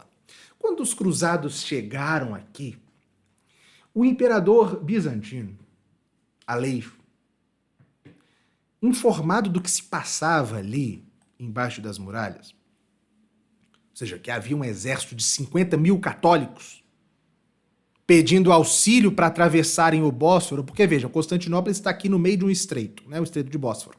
Então, para atravessar de um lado para o outro era necessário navios. Os cruzados estavam aqui nas muralhas ocidentais de Constantinopla pedindo suprimentos e pedindo para passar o Bósforo. O imperador ficou louco, porque ele sabia. O imperador bizantino sabia que, se esses cruzados quisessem, eles tomariam Constantinopla. Inclusive, eles já estavam atacando os subúrbios de Constantinopla em busca de víveres. Vocês podem perguntar, mas não foi ele que pediu para o Papa um exército? Sim, ele pediu para o Papa, pediu para os senhores ocidentais um contingente militar de umas centenas de cavaleiros de elite, mas de repente aparece 50 mil ocidentais na porta dele. Não era isso que ele queria. Ele ficou apavorado. Então ele pensou, o que eu vou fazer com essa gente? Ele não podia desafiá-los, ele não poderia negar passagem, porque ele sabia os danos que os cruzados causariam. Então ele começou a refletir sobre o que fazer. Em relação a isso, inclusive, porque uma rivalidade muito permanente na história das cruzadas é a rivalidade entre latinos, católicos e gregos, ortodoxos, né? E existe sobre o que os bizantinos pensavam dos cruzados, a filha do imperador, Ana Comneno, escreveu um livro sobre o reinado do seu pai, no qual ela descreve o que se pensava dos cruzados. Ela pinta os cruzados como tagarelas, despudorados, volúveis, cruéis, temerários e infantilizados pelo ouro, pela seda e pelas pedras preciosas. Ou seja, para os bizantinos, os cruzados não passavam de uns bárbaros. De fato, é verdade, os ocidentais ficaram impressionados com Constantinopla. As muralhas, as igrejas, os palácios, aquela ostentação bizantina que nós conhecemos também, para eles, né, era muito diferente do tão mais sóbrio Ocidente. Então eles ficaram realmente impressionados. Só que os padres e monges, né, que estavam ali no exército cruzado, o tempo todo lembravam, esses bizantinos aí são cismáticos. Eles são inimigos da Igreja Romana, que para os ocidentais era o mesmo que dizer que eram sequazes de Satanás. Né? E foi criando-se Vejam, essa desconfiança mútua já existia desde há muitos séculos, mas isso foi se fortalecendo ali. E doravante, inclusive, tudo o que os ocidentais, os malogros da história das cruzadas seriam em grande medida colocados na conta dos bizantinos.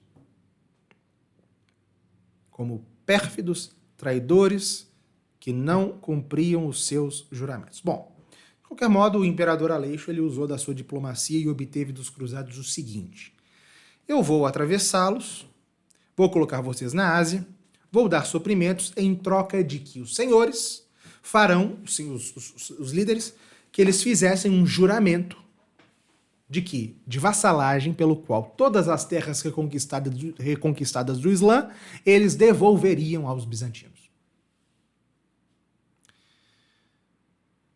Durante semanas, os líderes cruzados oscilaram para ver se fariam ou não esse juramento, ao cabo fizeram. Só um se negou. Foi o o conde de Toulouse, Raimundo de Saint-Gilles, que foi o único que disse: eu não vou fazer esse juramento porque as terras libertadas pelos homens do Papa só pertencem ao Papa. Mas para o imperador, estava satisfeito, 3/4 da cruzada estava ao seu lado, e ele ofereceu os navios necessários para atravessar o transporte, para fazer aqui o transporte da Europa para a Ásia. Tudo ficou pronto na primavera de 1097 e os cruzados atravessaram, né, com o apoio dos bizantinos.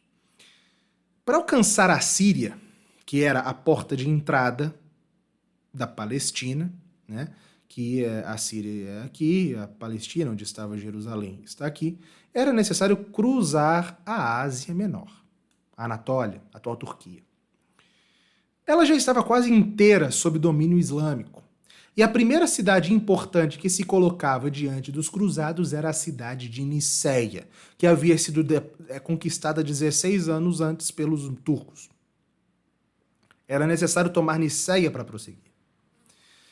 Foi o primeiro combate, né? Foi o primeiro combate entre os cruzados e os muçulmanos. O cerco de Niceia durou 6 semanas, durou de 14 de maio a 19 de junho de 1097.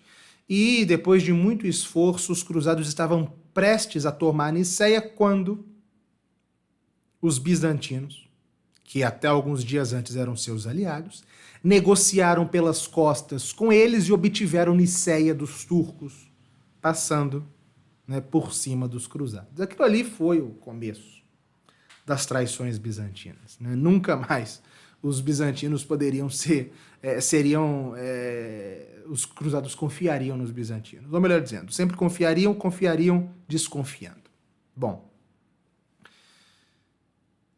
entre 26 e 28 de junho de 1097, os cruzados começaram a travessia da Ásia Menor. Mas logo surgiram muitas dificuldades, porque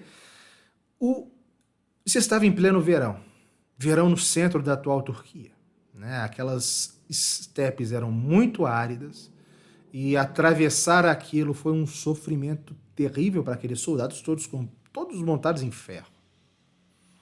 E o sultão de Rum, sultão turco, organizou um exército de 50 mil homens para esmagar os cruzados tão logo eles penetrassem de fato a Anatólia. E a marcha começou. A marcha começou com uma divisão. Os cruzados optaram por dividir o exército em dois. A vanguarda, a parte da frente, era a dos normandos do norte da França e do sul da Itália, né? Liderados por Roberto da Normandia e por Bohemundo de Taranto. O grosso do exército, a retaguarda, ficou para trás. E na região de Dorileia, como está aqui assinalado no mapa, na madrugada de 1º de julho de 1097, os turcos lançaram um ataque tremendo contra a vanguarda do exército, contra os normandos.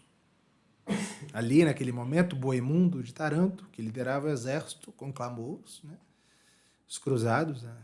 Cavaleiros de Cristo, guerreai como homens. Mas os turcos não paravam de chegar, eram muitos. E impressionavam, sobretudo, pelo fato de conseguirem cavalgar em cavalos muito rápidos, lançando flechas enquanto cavalgavam. Pareceu, de fato, que seria uma primeira e decisiva derrota dos cristãos quando a retaguarda, liderada por Godofredo de Bulhão, soube do ataque, apressou-se, tanto que Godofredo avançou com tal velocidade que chegou somente com 50 cavaleiros, o resto chegou depois, e varreu o campo aniquilando os turcos, né? Somente alguns milhares de turcos conseguiram refugiar-se nas montanhas e o imenso espólio deles ali de batalha caiu nas mãos dos cruzados. Então, a Batalha de Dorileia foi uma vitória que logo ali no começo, aumentou imensamente a moral dos cruzados e possibilitou que eles seguissem em frente. Eles só não imaginavam que a travessia de mais de 100 dias, 105 dias, se não me engano, no centro da Anatólia seria tão terrível. A travessia durou, como eu disse, 105 dias, foram 15 dias de descanso, eles caminhavam 12 quilômetros por dia. Era uma terra seca, a fome se fez sentir, a travessia, os locais de travessia eram extremamente perigosos. Os turcos, que não apresentavam batalha diretamente em campo a eles, mas que os assediavam, matavam aqui e ali alguns contingentes, né? Os cavalos morreram, ao cabo 4/5 dos cavaleiros perderam as suas montarias na travessia da Anatólia, inclusive alguns dos líderes das cruzadas, como Godofredo de Bulhão e Roberto do Flandres, que na Europa eram alguns dos senhores mais ricos da cristandade e que ali não tinham mais montaria. Né? Quando chegaram ao sul, o calor terrível da Pisídia, no verão, imagine o verão da Anatólia, desértico, foi para ele, não tinha reserva de água, quase não havia víveres, enfim. A travessia da Anatólia matou mais cruzados do que todas as batalhas da primeira cruzada juntas. Né? Ao cabo conseguiram chegar aqui ao sudeste da Anatólia, porta da Turquia, porta da Síria, mas os contingentes eram imensamente diminutos. Houve aqui um acontecimento que é mostrado inclusive com esse pontilhado. O Balduíno de Bolonha, irmão de Godofredo de Bulhão, ele partiu para conquistar com seu próprio exército a cidade de Edessa. Né? A conquista de Edessa, por Balduíno de Bolonha, essa cidade aqui no norte do atual Iraque, nessa conquista está a origem do primeiro estado cruzado, né? O condado de Edessa. Bom, isso foi em outubro de 1097. Chegando aqui ao sul, ao norte da Síria, sul da Anatólia, os cruzados partiram em direção a Antioquia. Né?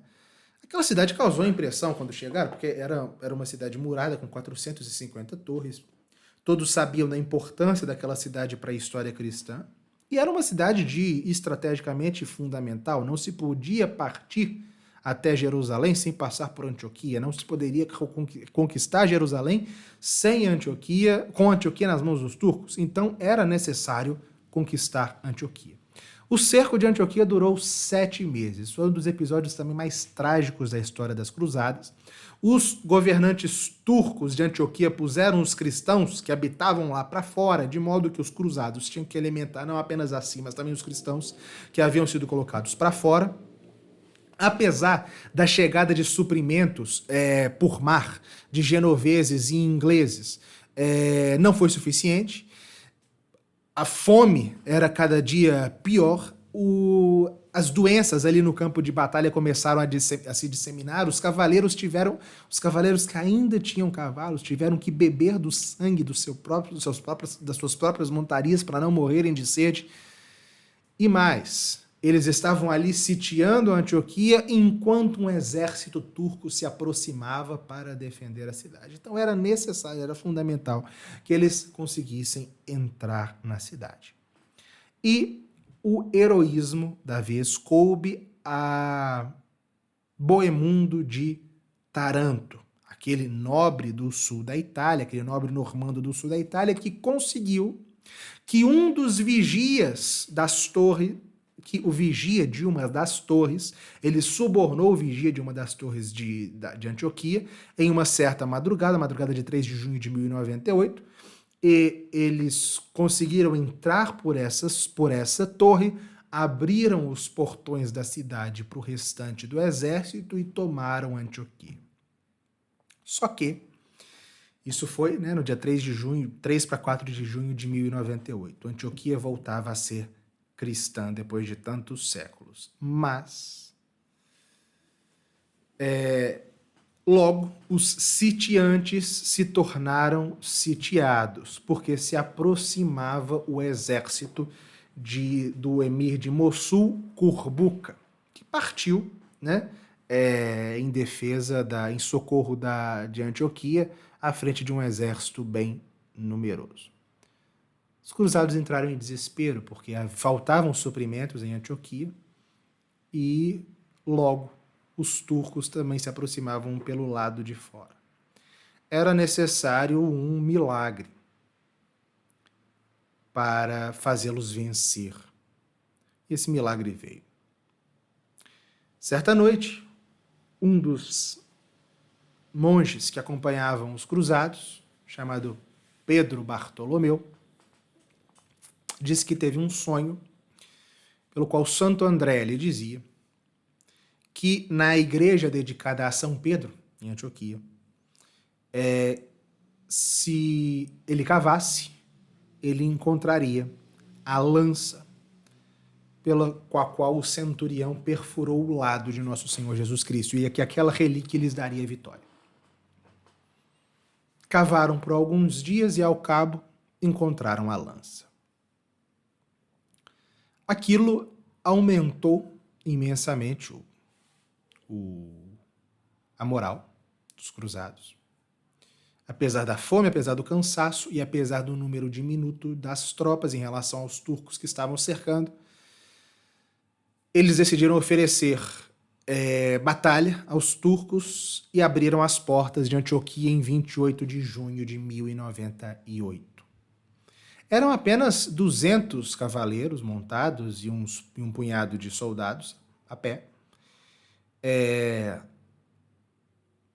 o exército turco era muito maior. No entanto, dizem as crônicas que os cruzados receberam auxílio do céu, na medida em que os cruzados viram, cavalgando ao seu lado, uma multidão desconhecida de homens vestidos de branco. Um exército de santos e de anjos enviados por Deus para vencer os turcos. Um exército liderado por São Maurício e São Demétrio, mártires que haviam sido soldados no tempo do Império Romano. Seja como for, eles, apesar de diminutos, né, em relação ao tamanho do exército turco que os cercavam, os cruzados conseguiram colocar os turcos em fuga, garantindo assim a posse de Antioquia. Mas na posse de Antioquia, o que eles fariam? Alguns, né, eles pensaram, bom, estamos aqui em pleno verão, o verão se aproxima, na verdade, vamos esperar o calor passar e então nós decidimos o que fazer. Então eles ficaram em Antioquia desde o final de julho até janeiro de 1099. Só que surgiram complicações. Em primeiro lugar, o legado papal morreu. Ademar de Monteu, grande guia espiritual da cruzada, morreu em 1º de agosto. Havia divergência entre os senhores a respeito de qual estratégia seguir, né? Alguns falavam que se deveria ir direto para Jerusalém, outros que deveria aniquilar o Islã no Iraque e no Egito antes de partir para Jerusalém. E houve novas complicações com os bizantinos, porque aquele que havia sido responsável por tomar Antioquia, que era Boemundo de Taranto, proclamou-se príncipe de Antioquia, se negando a restituir ao imperador bizantino até aquelas terras que eles haviam reconquistado, como haviam prometido. Por causa disso, os bizantinos também falaram que não iriam mais ajudar, não que estivessem ajudando, não estavam ajudando em nada, mas se colocaram à margem da cruzada definitivamente. Inclusive, houve um conflito em relação ao patriarca de Antioquia. Os cruzados, eles reentronizaram o patriarca grego em Antioquia, restauraram as igrejas dos orientais, tal, mas quando souberam que os bizantinos falavam mal dos costumes e da fé dos ocidentais, mudaram totalmente de postura. O patriarca grego foi embora e colocaram um patriarca latino no lugar, enfim. E houve um acontecimento trágico, que de algum modo impeliu os cruzados que estavam ali esperando em Antioquia a partir para Jerusalém, né? Nos arredores de Antioquia havia uma cidadezinha islâmica chamada Marat Anumani, e um grupo de cruzados, um grupo mesmo de algumas dezenas de homens, atacou essa cidade, e ali eles praticaram tudo quanto é tipo de barbaridade, uma chacina, e praticaram até canibalismo. Aquilo assustou os líderes da cruzada na medida em que eles sabiam que o grosso do exército queria partir para Jerusalém. Ir para Jerusalém como era o seu voto, a sua promessa, aquilo que se dispuseram a fazer. Né? E ao fim se decidiu marchar para o sul. Né? Foi o conde de Toulouse que deu o exemplo, partindo de Antioquia descalço, e puseram-se a caminho para o sul. Né? Partiram de Antioquia em 13 de janeiro de 1099. Né? Mas, apesar de o exército estar bem diminuído, apesar, né, de reforços da Escandinávia que haviam chegado, de 20 mil homens da Dinamarca que haviam chegado, o exército, e apesar, né, de ser ainda um exército estar o exército já bem fragilizado, não houve dificuldade na marcha para Jerusalém. Né? Em Beirute, em Tiro, em São João d'Acre, as portas abriram-se para eles, os emires abriram as portas para eles sem guerrear. Mesma coisa em Ramla, em Belém, né, os cristãos da Síria os cristãos sírios e gregos os receberam como heróis. Isso foi no dia 6 de junho de 1099. E a cidade entre Antioquia e Jerusalém foi sendo conquistada, a maior parte delas sem nem pegarem armas, pelos cruzados. Eles tomaram Belém em 6 de junho, no dia seguinte, 7 de junho, avistaram Jerusalém. Como escreveu Daniel Hopes, né, à vista dessa cidade, cujo nome fora um lema sobrenatural, dessa paisagem em que se fazia presente a memória do seu Deus, os cristãos, esquecendo as suas disputas e misérias, voltaram a encontrar-se tal como o Senhor os tinha chamado. E o cronista diz o seguinte: quando ouviram esse nome, Jerusalém, não puderam conter as lágrimas. Caindo de joelhos, deram graças a Deus por lhes ter permitido chegar ao fim da sua peregrinação, a cidade santa onde nosso Senhor quis salvar o mundo. Como era comovente ouvir então os soluços que subiam de todo esse povo. Foram avançando até as muralhas e torres da cidade, até as torres da cidade se tornarem nítidas. Levantaram as mãos para o céu, em ação de graças, e beijaram humildemente a terra. Bom, o primeiro assalto a Jerusalém deu-se no dia 7 de junho, mas fracassou. Era necessário trazer, a cidade era muralhada, então era necessário trazer material de sítio, não havia madeira nas redondezas, mas navios genoveses e ingleses trouxeram o material necessário para sitiar a cidade. Foram construídas 2 torres de cerco, 2 catapultas e um ariete. E enquanto se atacava a cidade, o piedoso Godofredo de Bulhão organizou procissões em torno de Jerusalém para suplicar a Deus o seu auxílio. E foi no dia 15 de julho de 1099 que aconteceu o assalto geral a Jerusalém. O assalto começou durante a madrugada e à tarde daquele dia, Jerusalém estava novamente em mãos cristãs. E, bom, como que para assinalar que aquela obra de Deus foi realizada por mãos humanas, mesmo a conquista da cidade foi marcada por uma terrível carnificina. Né?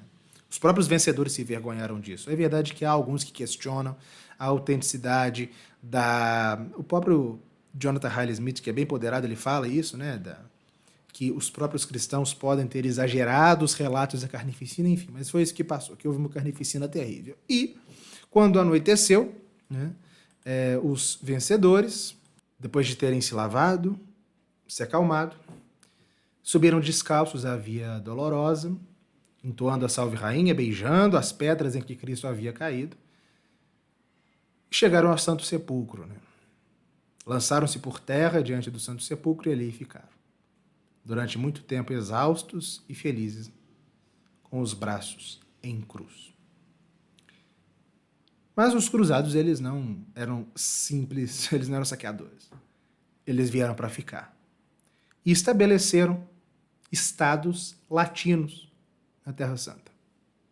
4 dos quais eram os principais. O Condado de Edessa, governado por Balduíno de Bolonha. O Principado de Antioquia, governado por Bohemundo de Taranto. O Condado de Trípoli, governado por Raimundo de Toulouse. E o Reino de Jerusalém. foi oferecido ao grande duque Godofredo a coroa de Jerusalém, que ele fosse coroado rei de Jerusalém. Mas ele se negou, dizendo que não usaria em Jerusalém, não usaria uma coroa de ouro na cidade em que Deus usara uma coroa de espinhos, e aceitou somente o título de Advocatus Sancto Sepulcro, protetor do Santo Sepulcro. Isso foi em 1099. No ano seguinte, em 1100, seu irmão, o conde de Edessa, Balduíno de Bolonha, menos escrupuloso, partiu para tomar posse do reino de seu irmão, que morreu sem filho, e foi coroado primeiro rei de Jerusalém, é o rei Balduíno I. Bom, o resultado, o Papa Urbano II morreu alguns dias antes da conquista de Jerusalém e não soube que a sua cruzada havia sido bem sucedida. Mas quando a notícia chegou, né, na cristandade, vocês podem imaginar o impacto que aquilo causou. Impacto que causaria para todas as gerações seguintes durante pelo menos 200, 300 anos. De modo que, durante pelo menos um século, manter Jerusalém e depois recuperar Jerusalém continuaria sendo, e não deixaria de ser, cresceria, na verdade, esse sentimento.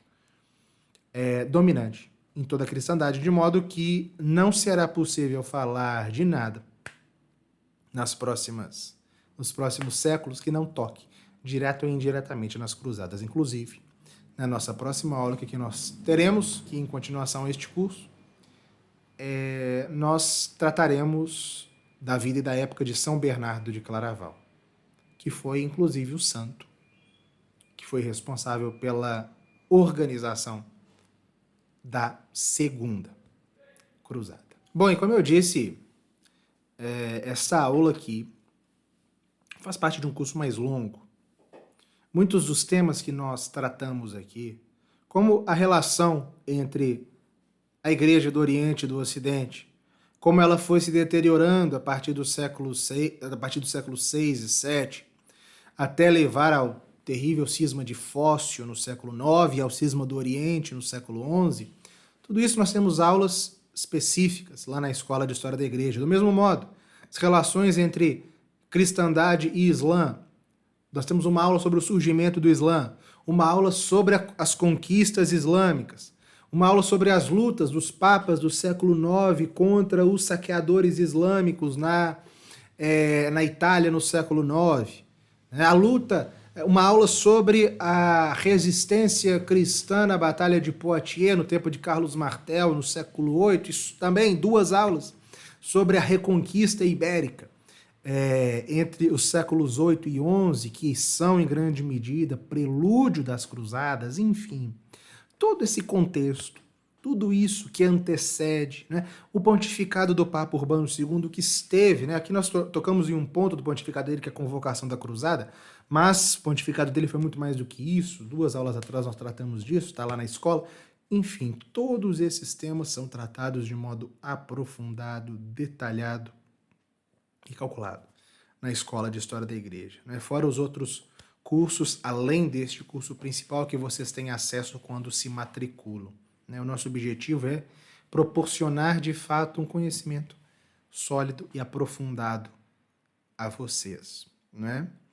A matrícula é de R$ 597 a anuidade, com a possibilidade de vocês parcelarem no cartão em até 12 vezes, pagarem à vista por Pix, parcelarem no boleto em até 5 vezes.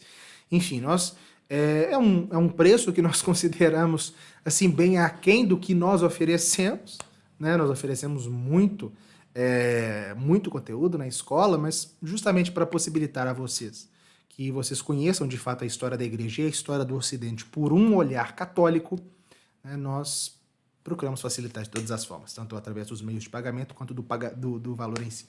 Então, fica o nosso convite e a expectativa de que vocês possam aproveitar esse conteúdo e crescer nesse conhecimento que é tão importante, certo? Então, e espero vocês na próxima quarta-feira, que é às 20 horas, e na próxima aula nós iremos começar a conhecer São Bernardo de Claraval, a sua vida e o seu tempo. Até a próxima semana.